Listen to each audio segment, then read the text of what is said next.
আসসালামু আলাইকুম। দেখতে পাচ্ছেন জেনারেল এসি আউটডোর। এটার সমস্যা হচ্ছে হইলে গিয়া আউটডোরটা চলে না, ইনডোর ঠিকই চলে, ঠান্ডাও আসে না।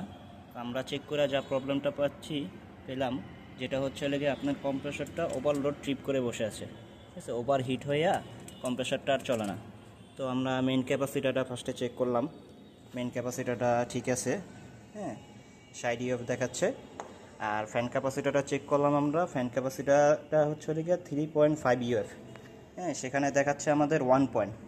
তো এই ফ্যান ক্যাপাসিটারটা চেঞ্জ করে দিতে হবে। তো আমরা গিয়ে নতুন একটা ক্যাপাসিটার নিয়ে আসলাম 3.5, এটা আমরা লাগিয়ে দেব। লাগিয়ে দিয়ে আমরা চালু করে দেখব যে ঠিক আছে কি না। আর আউটডোরে অত্যাধিক পরিমাণে ময়লা ছিল, হ্যাঁ, যেটা আমরা ক্লিন করছি। হ্যাঁ, দেখতে পাচ্ছেন এখন যে আউটডোরের কন্ডেন্সারটা একদম ফ্রেশ, ঠিক আছে, এটা আমরা ভালোভাবে একদম ওয়াশ করে নিছি। হ্যাঁ, এখন আমরা ক্যাপাসিটারটা লাগিয়ে দেখব, চালিয়ে দেখব, এরপরে ওকে হয় কি না।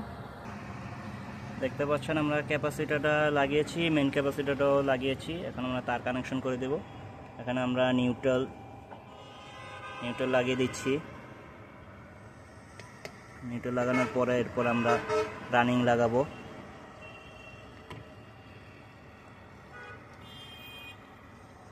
রানিংটাও লাগিয়ে দিয়েছি। এখন আমরা